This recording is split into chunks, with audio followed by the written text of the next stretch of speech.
Welcome everyone to today's webinar. Today we're going to be talking about IoT Lifecycle Management for devices and services. My name is Jesús Centeno and I'm joined today by Myburgh. And before we get started, just a quick disclaimer. Today's presentation, the main goal is informational purposes only. So just to make that clarification. And the agenda for today. So we're going to get started talking about the state of IoT in the enterprise today. Then we're going to talk a little bit about Project AIR. We're going to do an intro and a walkthrough on the project. And we're going to discuss how to leverage Project AIR for IoT product lifecycle management purposes. Then Mike is going to talk about how you can create IoT product lifecycle management solutions using TIBCO's technology, followed by an amazing demo. And we're going to close with a Q&A. So with that, let's get started here. So IoT. Typically, when we start engaging in conversations with IoT, one of the first questions that comes up is how efficiently you're using your IoT data today. That really means how well your business processes are integrated with your IoT infrastructure, how well you're processing the data, how much you're analyzing, how much you're materializing the insights that you capture after you analyze the data, and how mobile your solutions are. So when you think in those terms, one of the key things to identify is where the IoT data lives in your organization today. So if you think of organization, if you split your organization in three main sections, on the left-hand side, you have the edge side of the organization. So this is your IoT ecosystem where all your sensors, devices, gateways, they live. This is typically referred as the edge. Then on the right-hand side, you have your enterprise side of the house, right? Where all your back office systems, your operational systems, they live. You have like data repositories, you have like data buckets. And this is typically where the IoT data is going to end up landing and is going to live at rest. And in the middle, you're going to have what we call the IoT platform. So thinking in those terms, what ends up happening on the edge, you have basically all the interactivity that comes with the data extraction, the transformation that is needed, enabling notifications, business rules, alerts, or preventive actions based on the events coming in the data itself.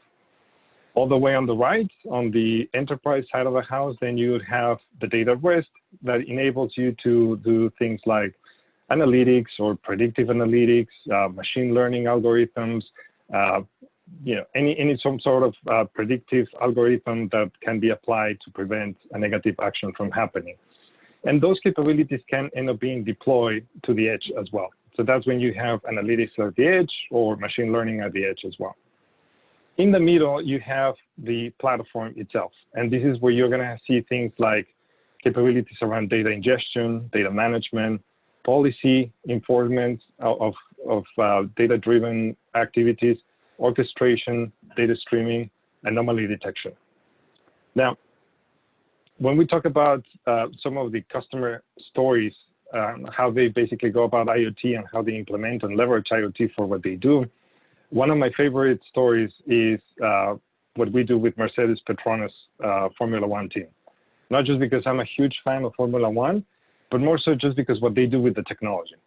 If you think of a Formula One car, that car has about like 300 sensors, and these sensors measure everything from what happens with the brakes, the tires, the pressure, the heat on the engine, what happens with the flow of the air within the car, the fuel consumption, the fuel, the energy storage, et cetera, et cetera. So if you think in terms of all the data that is captured, these 300 sensors ends up producing about like 300 megabytes of data per lap that they do in any track. So in any given race, you're talking about like 750 billion pieces of data that you're gonna, figure out like what to do with that, right? And the idea here is, how you can leverage that capability and that data to have like a marginal improvement, right? Whether it's a second or 10 seconds, if it puts you apart from your closest competitor, that's the difference between being first and being second in a race. So we do obviously more than just extreme sports. The platform that we have can be used across many different industries for a number of different use cases. So the idea here is that when you're looking for an IoT platform, you don't think in terms of just the short-term use cases that you have in mind, but you look for a platform that allows you to grow. Basically, that is going to give you all the depth and breadth that is needed to address not just the initial round of use cases, but like all future potential use cases that will come up. So whether you are in transportation, manufacturing, healthcare, retail, whatever industry you're in, or whatever use case that you have in mind, whether it's predictive maintenance, smart metering, asset tracking capabilities, automation, compliance, TIBCO can help, specifically with Project AIR. So let's talk about like Project AIR. So Project AIR is a project from TIBCO Labs. It's an IoT platform that allows you to register and interact with your IoT devices. So this includes like sensors, gateways, anything that you have at the edge. And it's going to allow you to process the IoT data efficiently. So basically all those transportation capabilities that we've been talking about in an agnostic way. So you can deploy Project AIR in any cloud platform that you of your preference. And more importantly, it allows you to own the data. So a lot of the solutions that they are in the market today, they basically trap you in a way, right? Like they may provide all functionality, but no access or direct access to the data. So the moment that you want to do a specific analytics project or a machine learning project, or simply leverage the historical aspect of the IoT data, then you're in trouble. Then you have to pay a premium or have like some hidden fees along the way. So Project AIR allows you to own the data and materialize on the insights that this data will provide. Also, Project AIR is very easy to extend, so you can extend it in almost every single layer. So whether it's on the data point side, on the data storage, or the interface. We'll talk a little bit more about that in just a second. Now, if we think in terms of, so what are the sort of like the secret, what's the secret recipe of Project AIR, or the secret ingredients?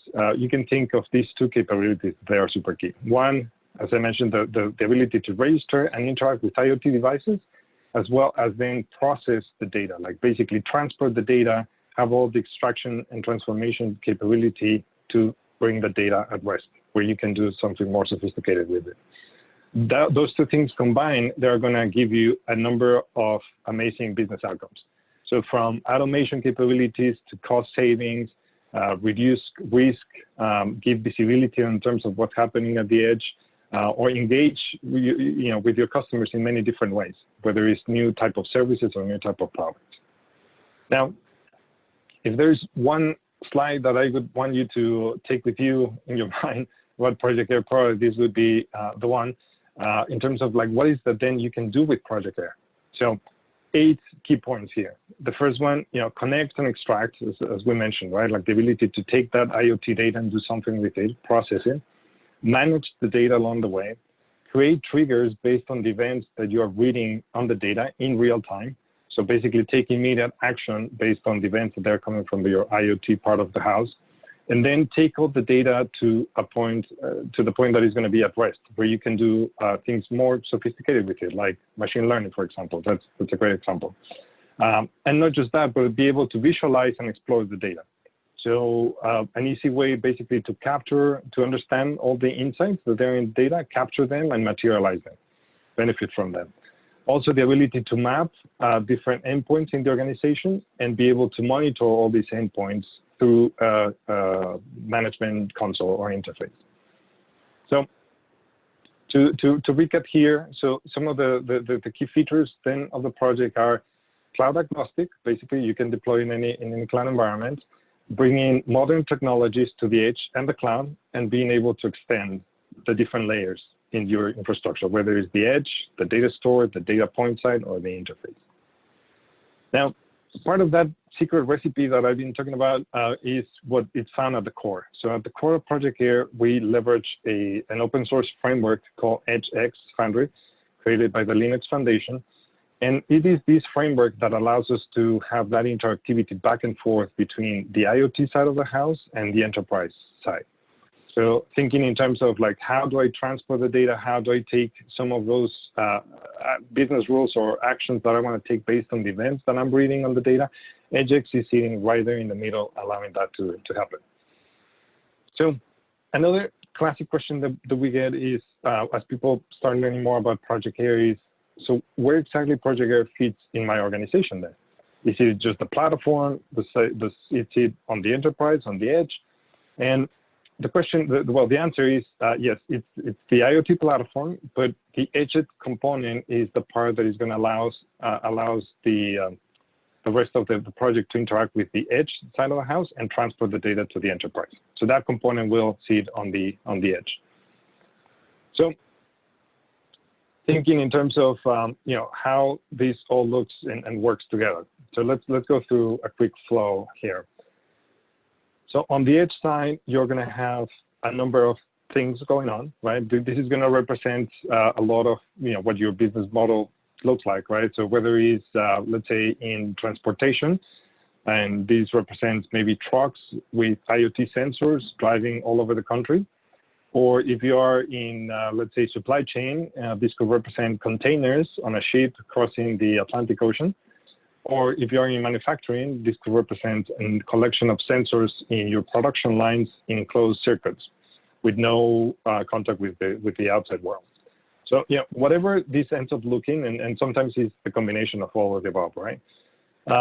You're going to have the sensors basically communicating with a gateway.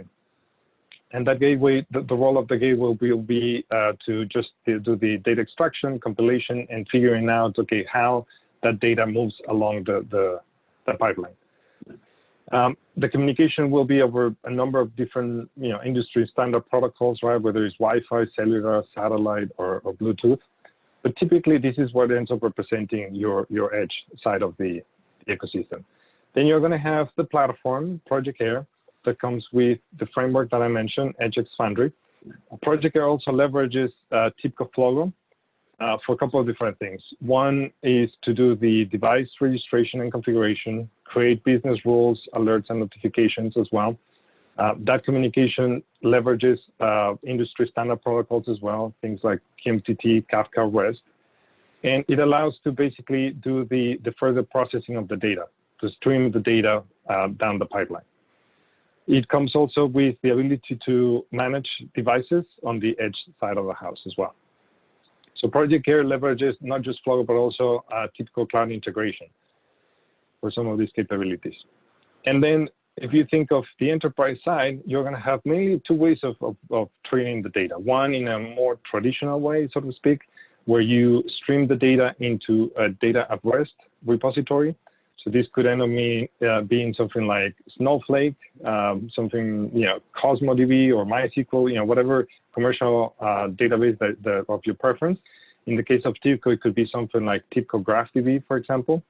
And then that data rest, as I mentioned before, it can be used for more sophisticated analysis. So whether it's traditional analytic scenarios, predictive analytics, or natural language processing on the data, or things like machine learning, leveraging TIBCO data science. There's a wide range of use cases at that point that can be tackled. But typically, then the consumption of the output of those algorithms and models is going to come through web applications. These web applications, they may incorporate other data sources, more like enterprise systems or back office systems, and then basically that data integration takes place through the web application. In the case of TIBCO, we use TIBCO Cloud Live Apps to do so. And also, that web application can incorporate the second stream on this data, right? So I mentioned the ability to basically do the event processing on the data in real time. So you could leverage TIBCO Cloud events on the TIBCO Cloud side for that. And the consumption can come via API. So you could use, for example, TIBCO Mastery as the integration gateway to have that consumption via API and integrate the output of those calls into the same set of web applications. So that is what I'm guessing for what the enterprise side looks for a lot of you guys. Now, on the center, right, we talk about Project Air. So Project Air ends up being just a platform, including the EdgeX, which sits on the gateway that is on the edge side of the ecosystem.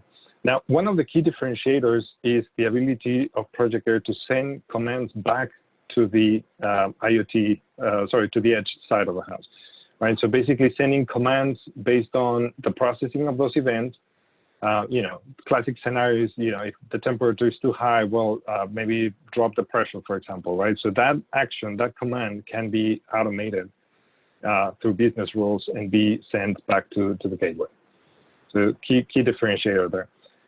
Now, before I pass the ball here to Mike, you know, so the question here, right, the core for today's presentation is how, you know, then Project AIR can be used to add value to product lifecycle management solutions.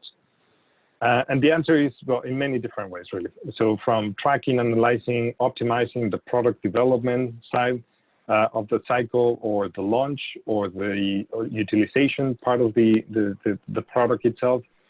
And this can represent many different things, from creating superior products and services for your customers, optimizing operations, having a continuous improvement cycle where you leverage the insights coming from the IoT data, or materializing operational efficiencies, improving your ROI calculations, right? So if you think of the drivers for this type of solutions, think in terms of like, okay, you know, typically you want to reduce the cost of operation, or you want to improve customer satisfaction, or you want to have a better brand awareness within your customers, right? And then these solutions, once you implement them, they're going to come with a range of capabilities that you can leverage. So from anomaly detection, predictive maintenance, customer satisfaction, scheduling, case management, and that is going to drive a lot of positive results in your business, whether it's improved customer satisfaction, or a better ROI, as I mentioned before, or a faster, or capability to respond faster to your customers. You know, like basically improving the ways you engage with your customers. So Mike is going to go a little bit deeper in terms of how you can leverage TIBCO's technology to create this type of product lifecycle management solutions. Mike? Hi guys, how are you today? Thank you very much. Jesús, if you can stop sharing, I'll take over and I'll share my screen.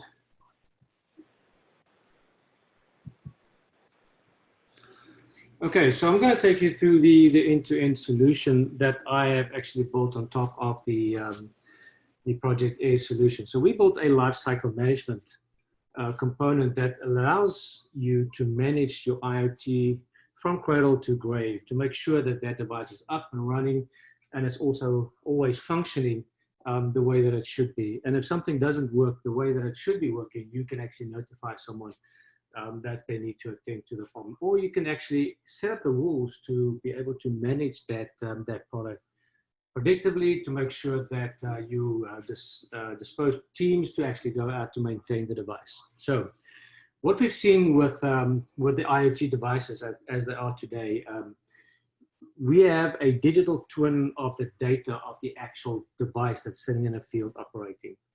So the digital twin is really the technical aspects. It is the events that arrives from the device itself that is then able to give us insight on how it's working, and we can then act based on the information that we have on that device.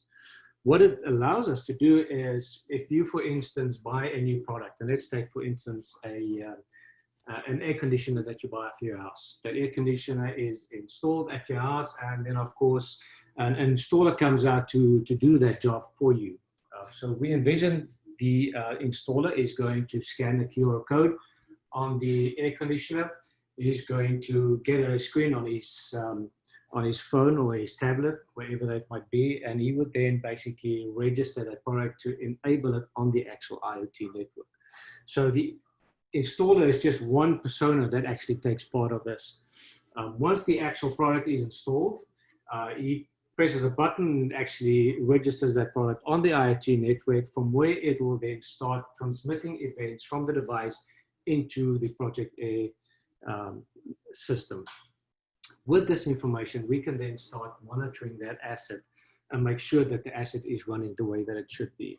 For instance, if a pump on an air conditioner stops functioning the way that it should, based on the temperature, the pressure, and whatever the information is that that pump actually transmits, we can actually summon someone to come and look at that device, make sure that it's up and running, so that a device doesn't break before you have to get a repairman out to come and fix that product.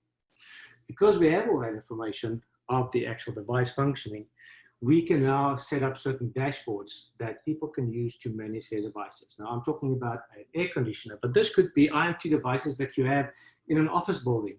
That could be various things. It could be networks. It could be air conditioners in networks. And in that case, you're going to have a solution or a dashboard where you have to manage multiple different devices. So we created the solution where you can then monitor on a dashboard the actual devices that you have in your organization. And of course, it's managed securely. And you also allow a customer to provide his feedback on how that product functions in his organization. So obviously, there are a lot of different benefits when it comes to managing IoT devices. And these IoT devices are just going to get more and more based on the information that we get from Gartner and all the analysts in the world out there. So it's going to be able to give you that ability to digitally transform and make sure your devices are also always running and working that they should be, to manage the end-to-end life cycle of that device. We are going to empower the business users to be able to change the business rules in how that actual device is set up and functioning, and how the events that we receive from the device, how those are managed. And of course, we have the metrics from the device to then put into IoT or into AI solutions where we can start learning from the information we get. I think what I want to say is that this device is, or the system for this device is able to manage everything and give you the agility to change the life cycle events of that specific device.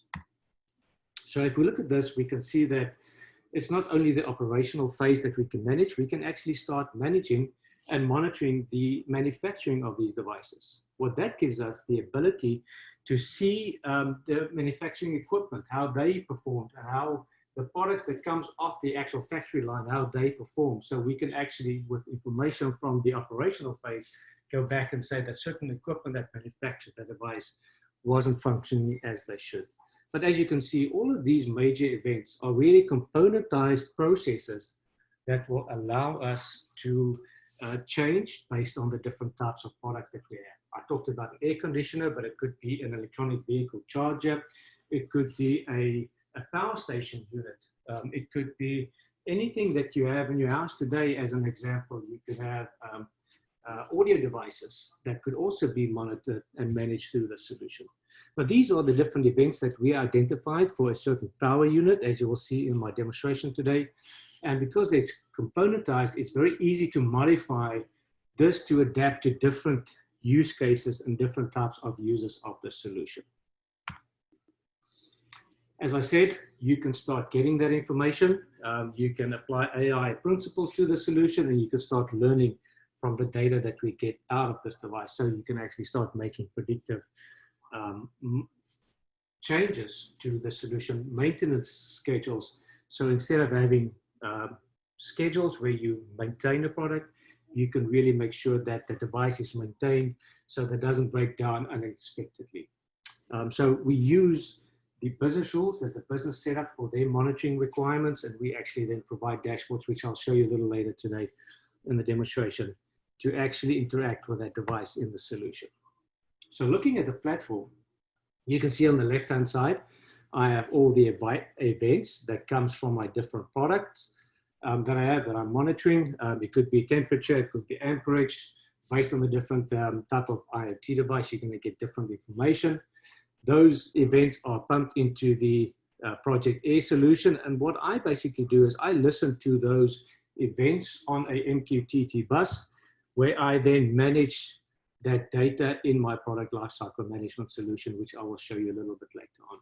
So as part of the end-to-end solution, we have different types of personas. In our case, we are going to have an OEM that's going to manage devices for a power unit sitting out in the field. So the installer is going to install that device. The OEM is going to be able to manage multiple devices that they have in the field. And then at the end of the day, we have our business users that interact with these devices. Underneath the solution, we of course have a data integration platform, and this is what TIBCO has been selling for many years. Our integration is very powerful in the ability to listen to events and to act on those events. Our case management solution is what we use as the digital twin of that IoT device. And that's basically the data at rest that Jesús talked about earlier. The IoT platform is Project AIR that he explained to you guys. And then we have our analytics product that allows you to visualize in a dashboard way the actual data that goes along with that IoT device events, as well as the attributes of the device itself. And then, of course, event processing is really, really important for the solution, because we need to listen as events changes in the solution.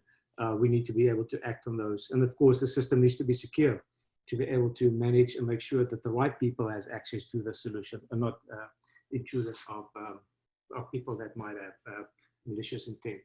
So you can see that we provide many different examples of what we can do as part of the actual life cycle, and I will show you that in the demonstration today.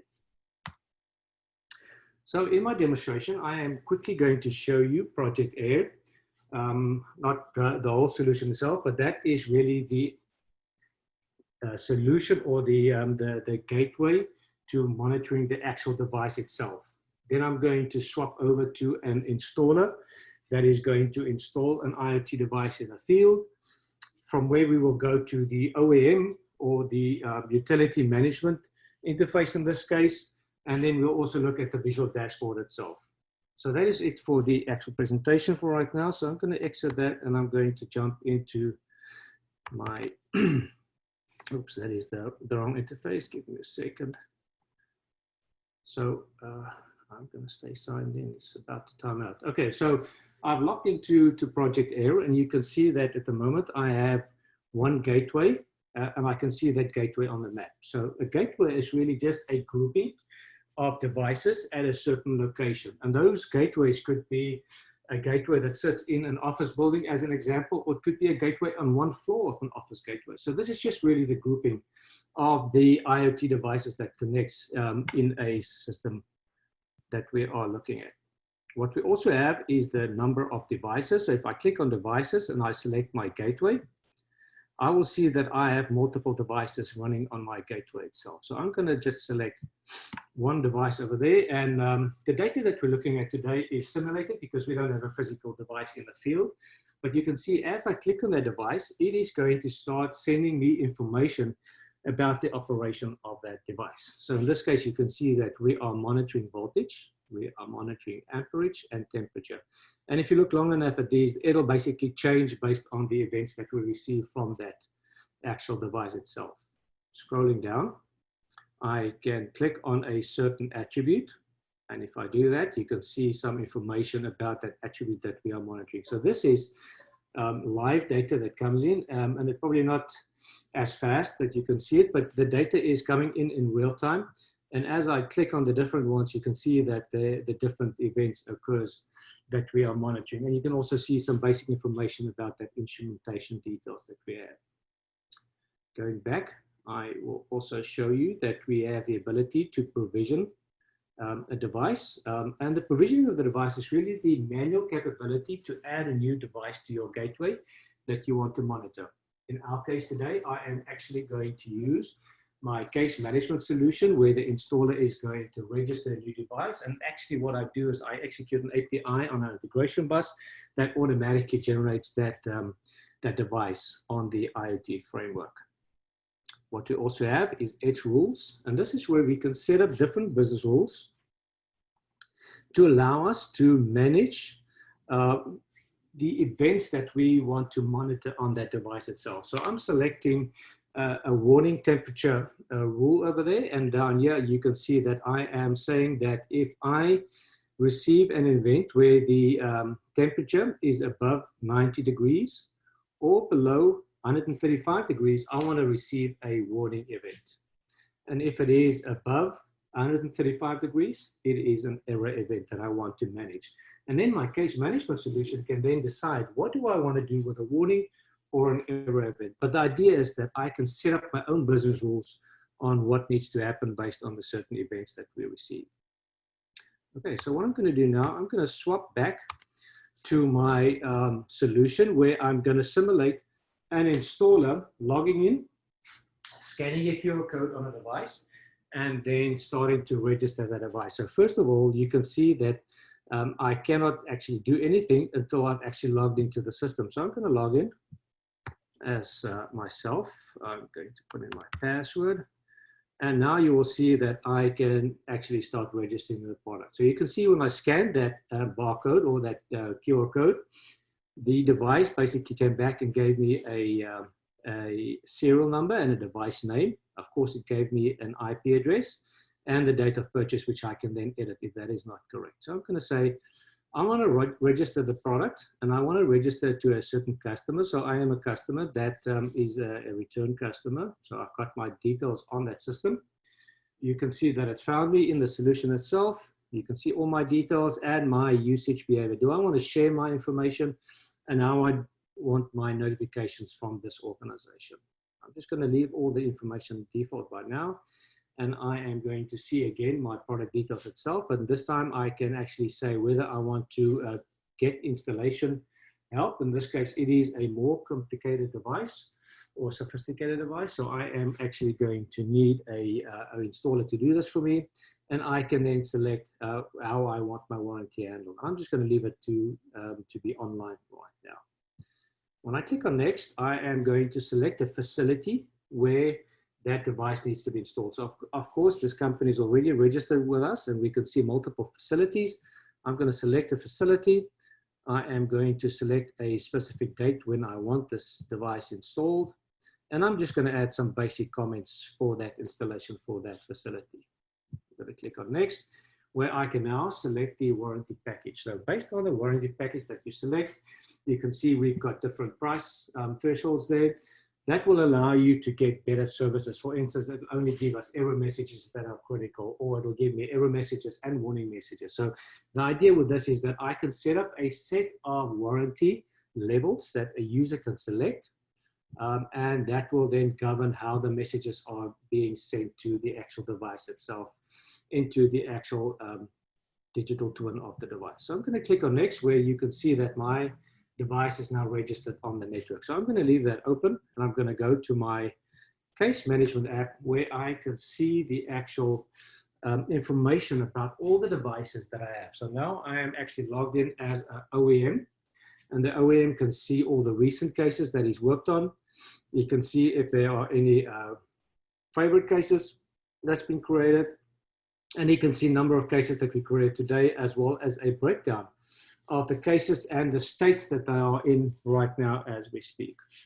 What I can do from there, I can go into a case file where I can see customer satisfaction items. So I can, for instance, see that a customer, for instance, can trigger a customer satisfaction survey by default. And you can see these are basic milestones of my survey. I can see the actual survey information itself, and I can see the surveys linked to a specific customer. I'll just quickly show you. If I click on that, you can see the basic questions that's asked. And then again, this is based on business rules, where the business can go and customize the types of questions that they want to ask the users of this device itself. So I'm not going to go too much detail in there, but what I want to show you is, oops, I have timed out. I am just going to log in again. Sorry, let me just quickly refresh my connection there. And I'm going to log in again.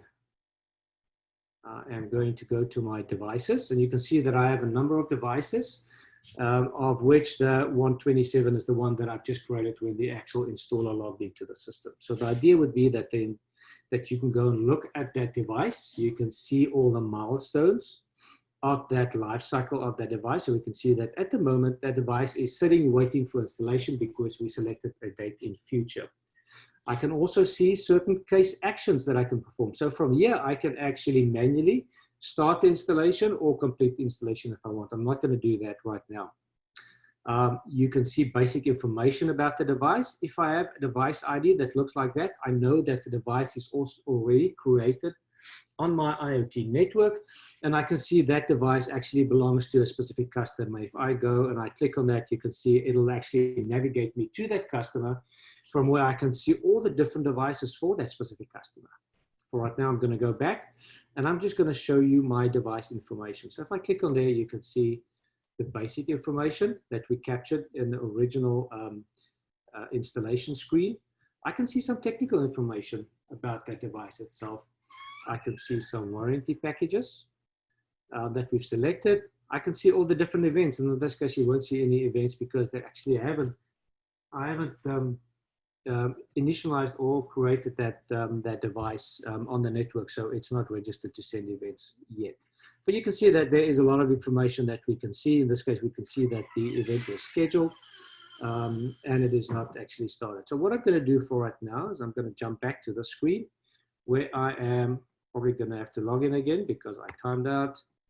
I'm going to go in there and I'm going to say I want to register that device or capture the start time. So I'm just going to type in some basic information and I'm going to start the installation. So now what I'm doing is the installer is busy installing that device. If I now go back to this screen and I just cancel and open up my device information again, you can see under installation, that device is now in progress, that installation. So let's quickly go back and I am going to complete that installation. I'm going to add a amount of the installation and I'm going to again add some comments. So what you can do, and I haven't set that up, but you can actually set up the costing of that installation based on the time and based on business rules that you might want to build into your solution. And I'm going to go and say complete. Once I've done that and I go back to this, I'm going to just cancel that for right now and I refresh the screen, you will see that my device is now, automatically it went into idle mode, but I probably received an event from my IoT system that there is a warning message on this device. So I can immediately see that there is a warning that came in. And if I want to look at that, I can basically click on and I can see that there are some sets of information that I can actually use. And what I want to actually look and see is that there is an event where the temperature went above 35 degrees. So the idea would be that you will receive these events, and then based on the type of event, you can either take it to a troubleshooting or to anomaly detection, or you want to predictively start maintenance of the actual device itself. But as you can see, entire life cycle, each of these milestones that we're looking at is a sub-process that is created by a drag and drop environment where you can create the process that pertains to the actual type of device and the organization that runs that device. So that is sort of the end-to-end usage of this solution. But what I want to show you lastly is the actual dashboard that shows us the monitoring of that device itself. So I'm going to just load my information so you can see this is our visual analytics product, which I've created. And I am going to just show you some examples of dashboards that we can do it. So you can see this screen in the middle is actually a live running streaming dashboard that collects information that is then published and it listens, and you can see in real time the events that comes into the actual system itself. So you can see that if you give it a second, that will show you warning information, warning messages, and if there are any error messages, you'll see those as well. You can also see basic registration details of devices that we have registered, anomalies detected. I can see a breakdown of all the actual devices that I have and so forth.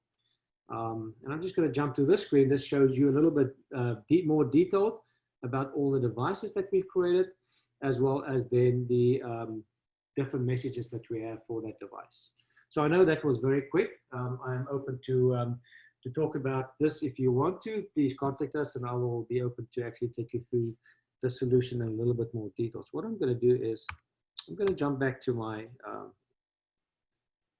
presentation here and just to quickly review some of the benefits that we get out of the solution. So of course, the lifecycle intelligence is very important.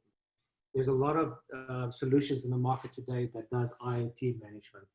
I think we are very unique because we provide the ability to not only manage the IoT device itself and the technical device that's running in the field, but also getting the intelligence out of that device, doing predictive monitoring of the device, making sure it's functioning, and if there's a problem, we can actually do something about it from the actual digital twin perspective. And of course, with the you can get faster ROI because you have a more flexible cloud subscription that can allow you to customize to your needs based on the type of device and the type of events that you want to manage with your solution. Of course, it is IoT integrated, with Project A solution that we built. And of course, we use the case management with all its benefits to create a custom solution. So thank you very much from my side. I'm going to hand over to Jesús to take over. Excellent. Thank you. Let me share my screen here. Okay, perfect. Yep.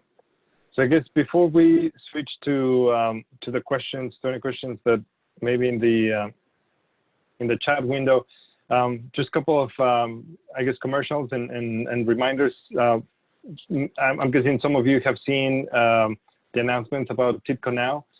This year we're going with a virtual experience, September 22nd to 24th. So make sure to sign up for the conference. There's different packages and different ways on how to participate and be part of the experience. Some useful links for everybody.